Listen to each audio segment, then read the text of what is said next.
Sveiki, su jumis sveikinasi Tingi Pelėda. Šiandien pakalbėsiu apie 5 count funkcijas. Count, count a, count blank, count if ir count ifs. Tai count funkcija skaičiuoja keliose iš pažymėtų laukelių yra skaičius. Tai paprasčiausiai įsirašote count, pasirenkate tam tikrus laukelius, šiuo atveju pasirinksiu šios 8 ir uždarote funkciją. Suskaičiavo, kad turime 4 laukelius su skaičiais. Taip ir yra.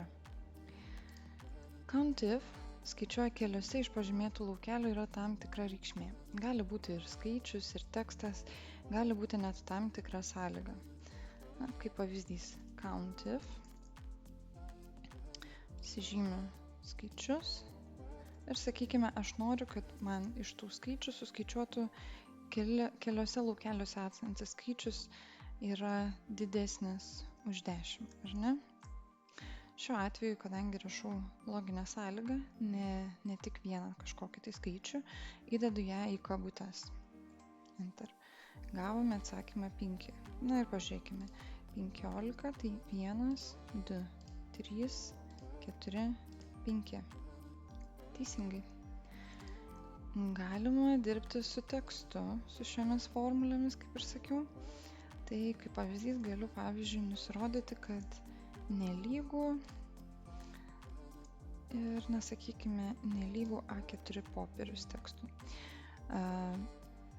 Čia toks šiek tiek sudėtingesnis sujungimas, jūs pilnai galite tiesiog įrašyti ranka A4 popierius tarp kabučių.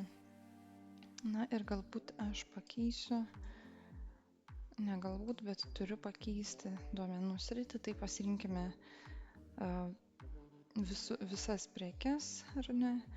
Ir mes turime, kad nelygu 15. Mes turime 16 prekių, o A4 popierius, kaip matau, kartojasi tik vieną kartą. Tai atsakymas 15 teisingas.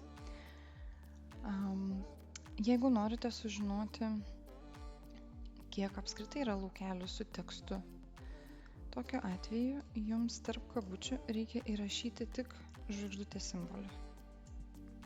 16. Taip ir yra. 16 prekių, 16 ir laukelių. Jeigu, tarkime, jūs turite, yra, sakykime, kažkokia tai simbolių seka, kuri visada yra tokio pačio ilgio ir, kaip pavyzdys, galbūt 2 paskutinės raidės ar 2 paskutiniai simboliai yra kažkokios tai konkrečios raidės. Parodysiu tai praktiškai. Tai count if, ar ne? Pasirinksiu šiuo atveju stulpelių pavadinimus. Ir sakykime, aš dabar orientuosiuosi į žodį prekė. Sakykime, kad mano visi stulpeliai turi ar kažkokia tai duomenų sritis turi visada 5 simbolių seką, ar ne? Tai tokiu atveju vėl rašysime tai kabutėse. Aš nusirodau 3 klaustukus, nes, sakykime, aš nežinau 3 pirmų simbolių, bet paskutiniai 2 visada turėtų būti, sakykime, G. Ir uždarau. Ir man nurodo, kad būtent vienas laukelis atitinka šitą loginę sąlygą.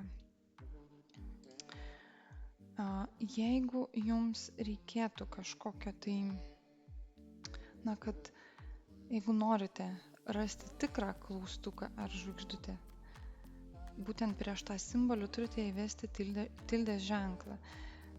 Kaip pavyzdys galime įrašyti čia, ar ne, sakykime, klaustuką. Ir tokiu atveju tai atrodytų štai taip.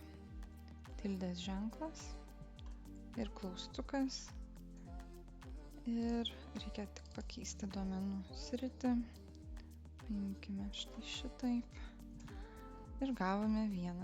Būtent mes turime 1 prekę, kuri yra tiesiog užvadinta klaustuku. Dar atkreiptinas dėmesys, kad ši funkcija visiškai nereaguoja į tai, ar yra didžiosios ar mažosios raidės. Tai jeigu tekste bus mažosios raidės, o jūs formulėje nurodysite didžiasias, tai funkcija pilnai veiks ir užgaudys būtent tą laukelį. COUNTIFs funkcija yra labai panašiai COUNTIF, tik ji leidžia nusirodyti daugiau negu vieną sąlygą. Na, kaip pavyzdys. Įsirašome COUNTIFs. Sakykime,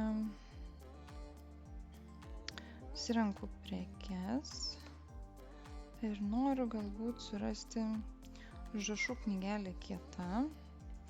Toliau pasirenku kitą sritį. Na, galbūt aš ieškosiu kiekio ar ne.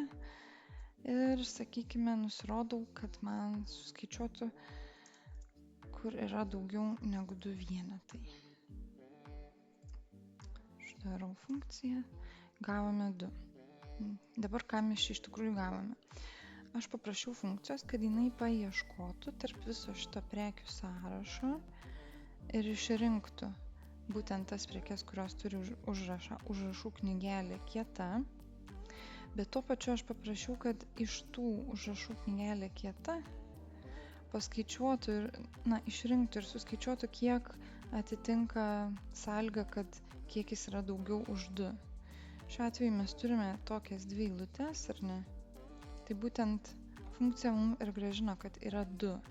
Tai reiškia, kad šiuo atveju būtų ne 2 laukeliai, bet 2 vienetai kažkokie atitinkantis tam tikrą kriterijų. Tai mes žymėtume 2 eilutes šiuo atveju. Na ir pabaigai 2 paprastos count funkcijos. Tai būtų count A, kuris suskaičiuoja, kiek iš pažymėtų laukelių nėra tušti. Count A. Sakykime, aš pasižymiu. Na, štai taip. Turime 9 ar ne laukelius. Turėtume gauti 8. Taip ir yra.